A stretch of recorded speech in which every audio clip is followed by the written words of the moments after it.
Hi, I'm Kat, marketer turned brand storyteller. And I'm Candace, educator turned entrepreneur. And you're listening to Not Nice, Clever. As CEOs and leaders, it's your job to always have the answers, but sometimes you need a little help.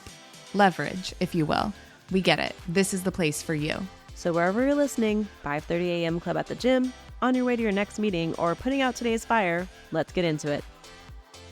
We are so excited to introduce you to Ariel Sassoon, or Sass, don't worry, you'll get it soon, who is a creative visionary with a vast global network, incredible energy, and unwavering loyalty to his clients. Describes himself as not just or only a real estate broker, but truly a marketer and an advocate of hospitality. He continues to set the bar in innovative marketing, having been featured in the New York Times, The Real Deal, Complex Magazine, and the New York Post, and he specializes in selling luxury homes, including apartments, townhomes, and new developments all across Manhattan, Brooklyn, and Long Island. And today he lives and breathes and loves his work. And we're going to be diving into a few things that he is sharing his experience on, including the importance of hospitality in real estate, key ingredients in building success that create sustainability in your life and business, as well as understanding how to deal with the daily struggles that come along with just being an entrepreneur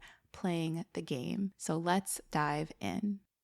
Well, thank you so much for joining us today, Ariel. It's such a treat. We were just saying that it always feels like talking with a friend whenever we hop on, whether it is recording on this podcast together or the kind of former coffee chats that we've done, because that was how we actually first met, through Sirhan, right? Yeah, absolutely. And thanks so much for having me. I'm excited about this. And I love to hear that you guys are crushing it. You're on, what did you say, how many episodes? Over 100 now. That's awesome. Yeah, the beauty of consistency. So we're going to get right into it. I know you are such a wealth of knowledge, and we have so much in common in how we approach life and business. And so the one thing we always love asking to kick these episodes off is, what is one thing you just can't shut up about right now? Like, regardless of your job, your industry, all of that, like, what are you bursting to tell the people? I feel like, I'm in very much a mentorship phase of my career. Recently I made the decision that the team that I was going to build was going to be new agents, people that I can mentor from the beginning. And the one principle that I'm pushing, that I'm almost overselling, is placing importance on hospitality and the customer experience. So hospitality is something that I'm generally obsessed with, everything as it relates to just how I could make a client feel in my interaction, or even just like how a friend might feel being in my home, for a cup of coffee or for a dinner or something like that. So, and I'm obsessed with it in multiple contexts, whether it's food or whether it's customer service. So this is something that I talk nonstop about with my team, and I press them to really go heavy into this world, because I just believe that long term, from a sustainable perspective, to last in this business, to be a successful real estate agent for a long time, because it's such a revolving door, this business. People are always entering and exiting. But if you want to stay and you really want to make an impact in your work, like, this is how you will 100% stand out from the vast majority of the business that takes the approach of, heavy sales and pushing. And I'm not saying that stuff's not important. It is, but it has to come from the right place, and it has to be delivered in the right context. So it's very easy for a real estate broker to be seen as a kind of a car salesman, and unfortunately, real estate agents are in the top 5 of most hated demographics in New York. People generally hate.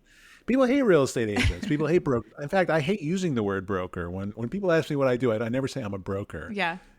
Sometimes the conversation goes there, but I always tell people I sell homes, because I feel like there's, that the way I've come to look at this business is very much from, focusing on the people and the story and the sort of emotional element that comes with it. Buying a home is a very emotional process, and so is selling one oftentimes. And sure, you run into a lot of buyers and sellers that, make your life easy, but, majority of the time when it comes to home, which is so close to the heart, there's a lot of emotion involved, and there's a lot that, we as real estate agents have to be understanding. We have to be empathetic. We have to be able to calibrate to the personality that we're working with. And I think if I can help team members understand that early, then they might strike a more sustainable success just a little bit sooner than what is normal in this business, because I think like what stands out more than anything else is how we made the client feel, like I try to talk a lot about this difference between service and hospitality, and I didn't originate the concept. It's inspired by a lot of different hospitality greats, but this idea that service is the acts and the tasks and the things that we do with consistency. But the truth is, it's already expected of majority of things. Is if we expect to get service. If we sit down in a restaurant, we expect to have our food out within 14 minutes or 12 minutes. 13 minutes, actually, according to my husband. Yeah, who's a chef. Yeah. So you were on the money there. Right. So but at this point in time, and we go into a restaurant expecting good service, and we get upset when we don't get good service. But what really makes the experience unforgettable is how we felt, how we were treated. It's like, service is the sequence of things that we do with consistency, but hospitality is the emotional response that's elicited from the service that we provide. So I've been so obsessed with that concept. Love it. Can we break it down for our listeners just a little bit more granularly? Is that a word? As I'm sure that you break it down with your team members. Like, what specifically is one example of hospitality in your work? Can you give us a specific example that someone can maybe try to emulate? Sure. I think, something you get often, especially from people who are generally new in the business, is there's a lot of frustration that comes with hiccups along the ride to getting a deal done. So, one example is I'm working with this buyer, and their budget is $500,000, and they want to do an inspection on the apartment. Like, nobody does inspections on apartments in New York City. Very few people do inspection on apartments in New York City. But instead of trying to talk them out of it, and saying, oh, it's not done, try to understand where they're coming from. These people are first-time buyers. And first-time buyers actually at the lower price points of the market are far more careful than the ones who are spending $20-30 million on penthouses. Wild. Majority of the time, those people, for them, majority of the time when you're spending that kind of money on a home, it's really not a significant buy, no matter how big the number is. It's relatively easy, but for someone who's a first-time buyer and spending $500,000 or even $1 million, I've seen it. Or even up to 1.5, I've seen it. You have first-time buyers; they have more skepticism going into the process. So, the key here when you're working with that client is to help them feel comfortable and that they're in good hands. That the process will be facilitated smoothly. Not just best price, but the process itself, they're in good hands. They don't have to feel, and if you deploy it early enough, then when time comes for them to divulge deeply sensitive financial information, they'll feel a greater sense of trust, and we need that. We don't have time for the client's skepticism, because the truth is, time kills deals, and we're all trying to get deals done quickly. So for me, my approach to getting deals done quickly is to be a little bit more aligned with the client. And I think, it's not something that's easily taught. It comes with experience. I've been doing this for a long time. And when you sell homes for a long time, you realize that after 10 years, you're looking back on such an extensive list of personalities, different people. New York City is a melting pot of cultures and people and races and creeds and religion. So you're always dealing with lots of different kinds of people. And it's just interesting how you learn to navigate various personality types, when maybe an ego needs to be massaged, or when someone might need to be put in their place. That's hospitality also. It's helping people see the truth of the matter. When you yes them to death, which is something I've learned that the hard way, but when you yes someone to death, it's not hospitality. It's doing you a disservice, it's doing them a disservice. They get frustrated, you get frustrated. So I don't know. It sounds a lot more complicated or complex than it really is. But at the root of it, it's just about, clients just want to feel heard, I think in any service related business. Seen, heard, and understood, right? I can't recall how many times we've said that on this podcast or in client sessions. It's just, regardless of industry, regardless of level of experience, you could be a newbie, you could be a vet. As long as you're focusing and prioritizing on that, it's going to be a good experience regardless of the outcome or the result. So I love that. Absolutely. If we're going to take on a client, like, why not try to just make this a really pleasant experience for them? It's only going to do us right in the long run. The client, it's what gives you the 100% guarantee that they will call you again. Is not if you got them the best price. Sometimes that's the case, but it's not really if you got them the best price. It's how you delivered the service. So there's a lot of real estate, like, let's not kid ourselves. There's a lot of real estate agents out there, and it's really easy to just go find another one, So yeah, that's just kind of how I think about the business. When, now that, like, I'm working with people who are in their first years of the business, I'm getting a lot of fulfillment being able to share previous stories and previous experiences. But I feel like this hospitality lesson is something, like, I've always taken great care of the people I work with, but it's something I've only, like, really, really profoundly understood its importance recently. So I'm trying to, like, push it heavy because I just think it is the next thing that will keep, that will create retention, recurring clients. So I read that book that Will Guidara put out, Unreasonable Hospitality, and it is so great. It's like, I think it should be. Oh, I might need to get that one. I haven't read that I yet. think It should you be would on love it, everybody's Candace. guideline list for business. It's really great. Fantastic. I love it. So as you have been in this business for many years now, and you're shifting into this new phase of mentorship, and you're probably thinking about things a little bit differently than you did day one, right? Yeah. How do you currently define success in your business? And maybe how is that different than you did day one? I mean, I think number one is being happy and being content in what you're doing. There we Like, go. there's a lot of pressure that comes with being a real estate agent, and a lot of people believe that there's a specific process in going about it. And also, a lot of people believe that their success is predetermined by, maybe the people that they have in their contact list. But, first and foremost, we have to be approaching this business through the context of what we love to do. So each one of my team members has various interests. So one of the things I'm trying to do is nourish those interests just as well as their interest in real estate. I have one team member who has a dog treat business on the side. So there's a lot of really great ways. Like, if you're passionate about dogs, and that's great. You should nourish that, and we should. I'm here to help. We're all you dog people on this call right now. Get your next client from the meetup at the dog park, or Right, start exactly. doggy meetups, or there's so many options there. It's easy to think, like, yes, there's a lot of ways to create business in all these different fields. But the way I'm trying to think about it is, there's a lot of great ways to create business by doing what you love.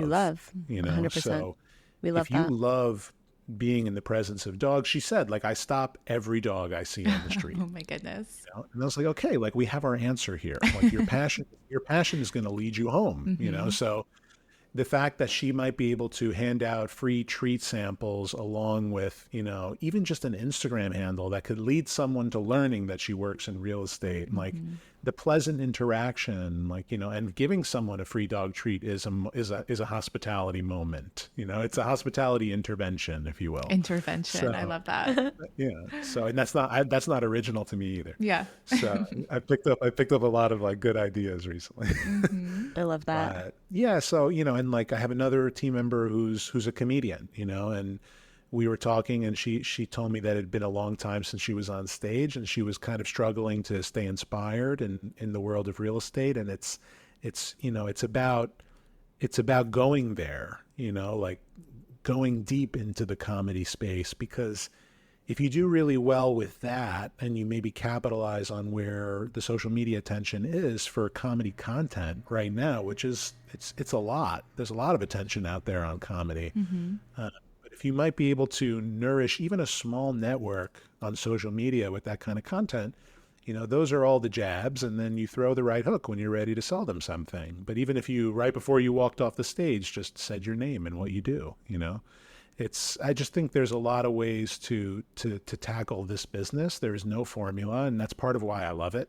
I'm going to play this portion of the podcast back to my clients who push back at me when I tell them to do the thing that they love. Yeah. Yes, because it's so true. When you're in that zone and you're actually feeling the good feels and the energy of doing the thing that you love, whether it's passing out dog treats, people are attracted to that energy. Yes. And they'll be more willing to support you in whatever endeavor that you happen to have because your energy is right.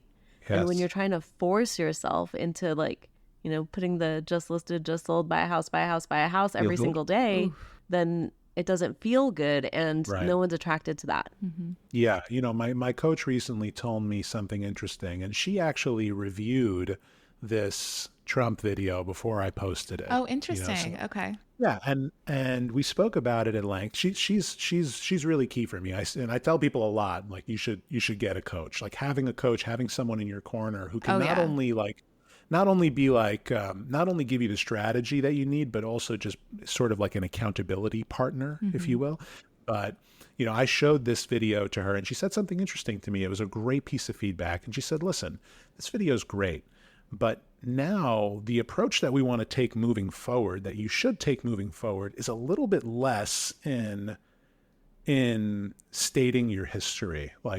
She's like, it's great that you told everyone on camera that you did 70 million in sales that year, but at the same time, you're not coming up anymore. You've arrived. So it's time to share value and to add a little bit more vulnerability to the content, to help it feel a little bit more human, to help it feel a little bit more personal." And I loved that. I was like, I'm really going to be mindful of that going forward. We like you just said, the idea of every day posting just listed, just sold, just listed, just sold, and it becomes a little unattractive. Well, I've always felt a little off about like screaming accolades through social, but at the same time, we feel like there's a little bit of a pressure there to make sure our network knows about our accomplishments. And I do agree that is important, and but the delivery is also equally important. So yeah, that was a great piece of feedback for me that just helped me see a little more clarity into being more myself with all of this. And when you're listening to this, I recommend everybody go to Ariel's Instagram and scroll back a little bit to find the video we're talking about, because I had shared with him before we hopped on, I watched just the first few seconds, and it started off with really just like fun blooper reels, like you being yourself, how like me and Candace know you. And then you got into the storytelling aspect of it. But it's a great example of showcasing your value and your accolades and your experience and expertise through just sharing a story. There was no pitch at all in that video. There were a lot of like bloopers and cutouts. Right when the story was going a little bit too long, you'd be like, oh my God, I left that in the back. How could I do that? Like there was a random blooper that broke it up and made it more humanizing, so it was a great video. I recommend everyone go back and take a look at it. And it's a interesting story of how you got, in my mind, one of your, espoused titles of being a really talented and creative marketer, like not just a broker, right? And being able to be really like thinking outside of the box and kind of pushing the boundaries and being a bit notorious too. Yeah, I feel like those are usually the moments where you just, you're onto something, sometimes when everybody gives you negative feedback, okay, maybe like, this isn't a great idea. It depends on the idea. But sometimes you just know that when everybody's skeptical about what you're doing, that's exactly what makes it right. So it's just like in that moment, we were, I was just like, hey, I don't want to make any more risky videos. But at the same time, I got to make more risky videos, Exactly.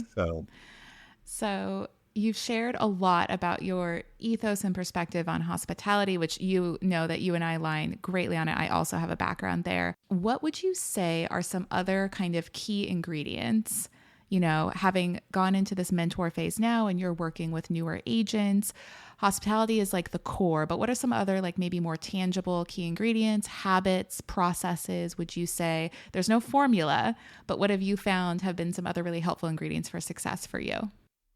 I think structure is really, really important. And what that looks like is really at your own discretion. It's just the idea that, if you have a routine, if you create a routine and you stick to it and you have a list of kind of non-negotiables that you utilize on a day-to-day basis, I think that that's really important. And I find that it doesn't take long to create the consistency, like 3 times in a row and you've got it, so like for me, it was like setting my alarm at a specific time and getting up at that time every morning. Like I like to have, and for me personally in the morning, I know I need a little bit of time to just hang out, have a coffee, putter a little, and then make my way. So, it's important to make sure that that time is carved out. And I stick to my routine, and I think that the structure is very important. And I always tell my team members that, listen, like I'm not in the micromanaging business. I'm not here to like check up on you every single day. Like,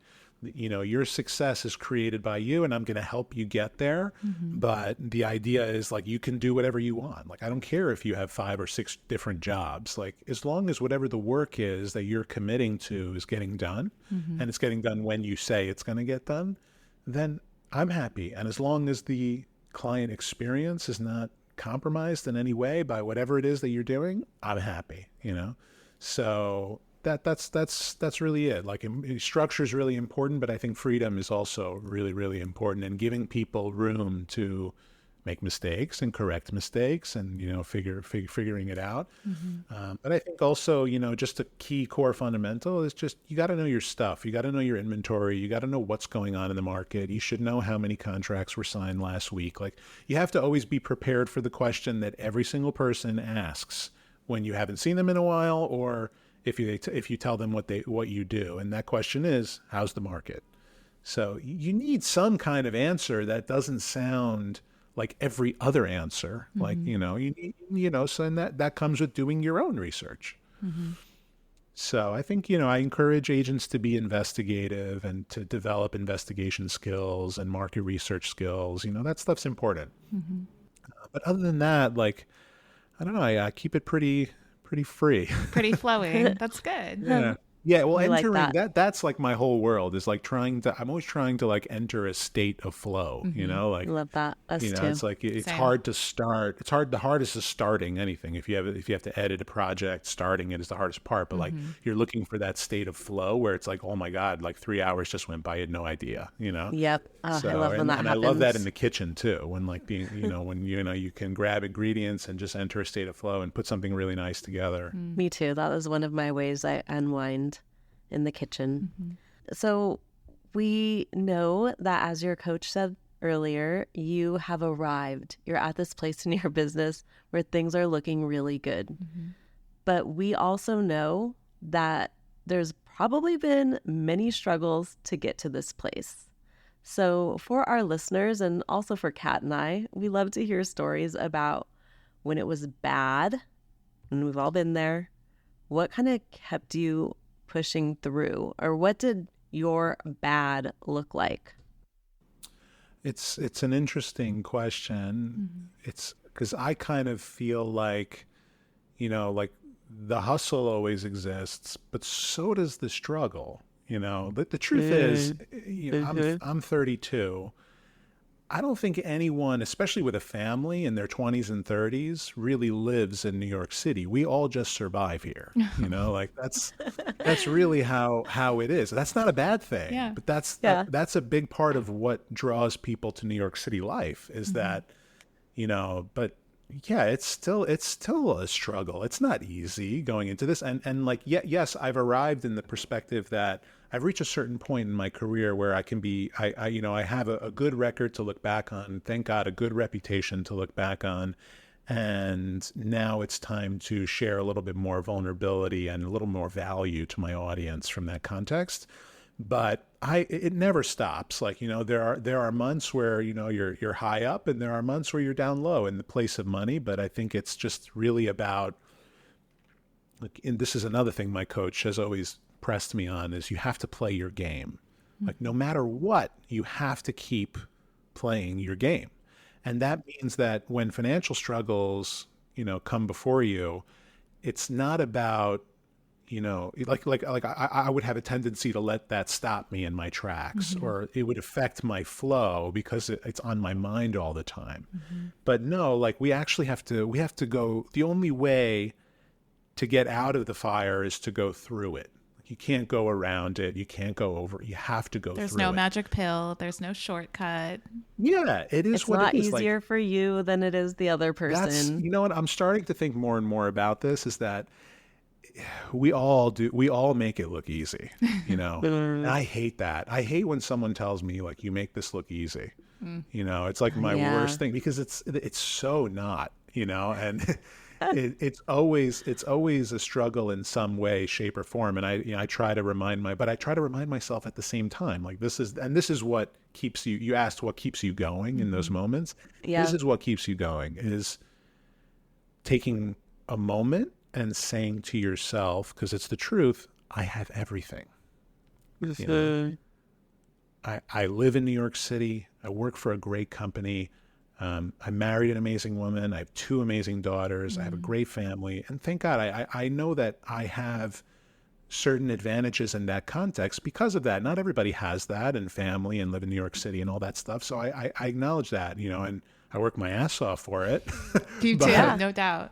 Yeah. But the truth is, like, I have all of this. Like, I should never let the struggles, which is just part of it. It's just part of the process. It's not unique to any of us. It's so you never want to let the struggles impede on your good time, or just get in the way of being able to be present and connected with your family and all the good that's going on around us. It's always going to be like this, like until you reach a certain point where, you've really like amassed a great savings account and you're feeling real comfortable and all your kids are taken care of and your family's taken care of. Like, it's, I don't know. It's like we all kind of create these like end of the road goals, and I have them too. I have my daydreams, but yeah, it's just reminding yourself that you have all the important stuff. Yeah. We have everything. Yep.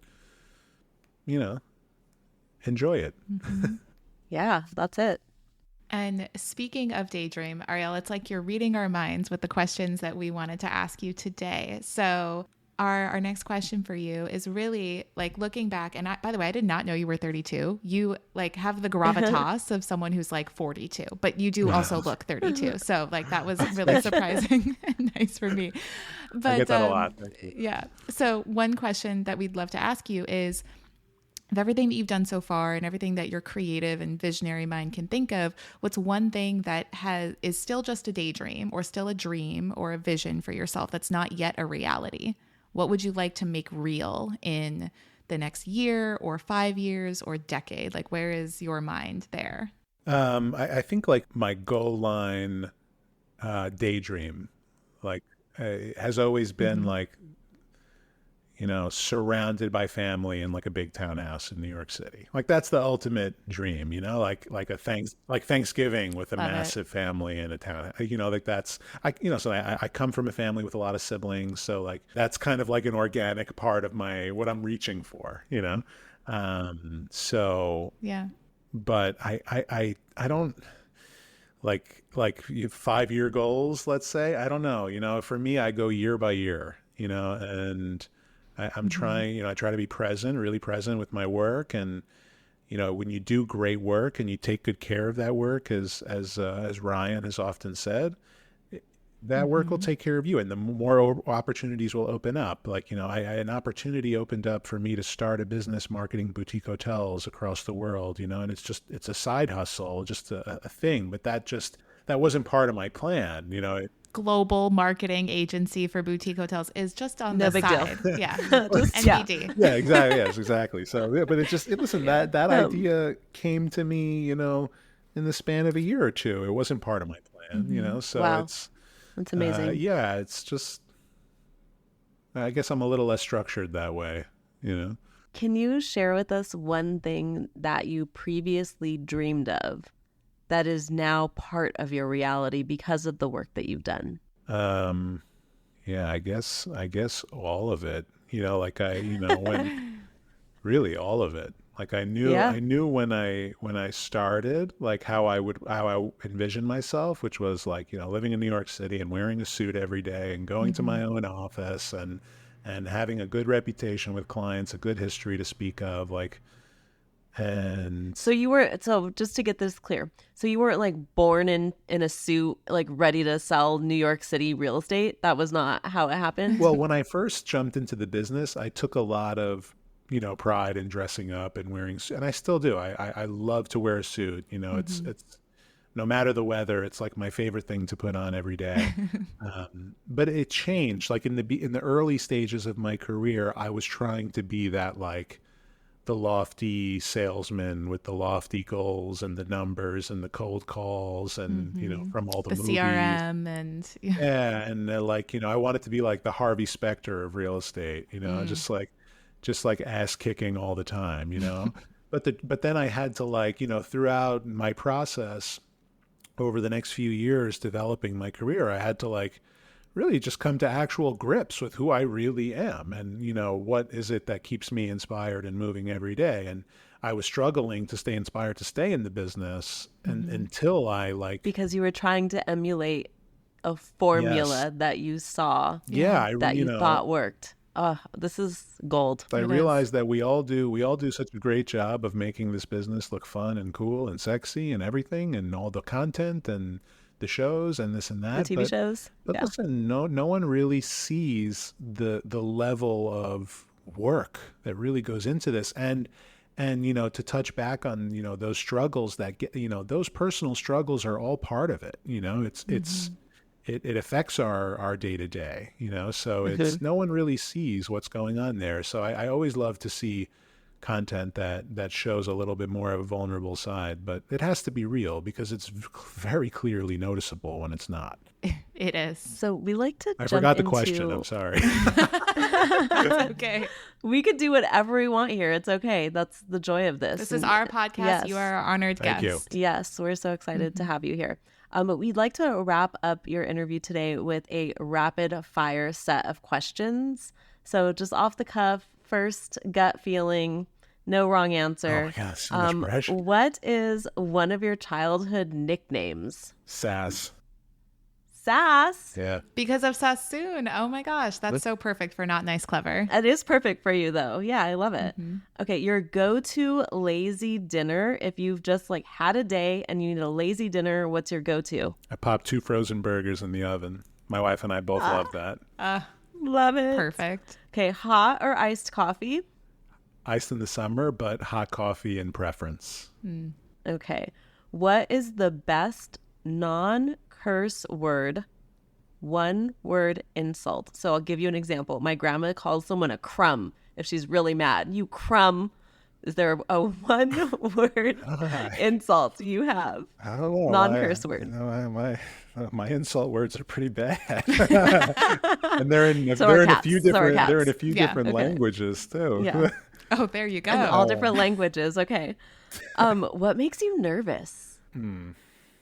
I've always been prone to anxiety, so I think like day to day anxiety is something that I battle and work on. So, I think like having freedom and being an entrepreneur comes with that. So that's what makes me nervous is just making sure that the work is done and done well and the clients are happy. It does upset me very much when the experience is not going the way I expect it. Like there are certain properties that take a really long time to sell and the clients get really, really frustrated. And no matter what you do, no matter what you say, there's just nothing that can, remove your fault from the equation. We're back in the rapid fire session. Go, sorry. Okay.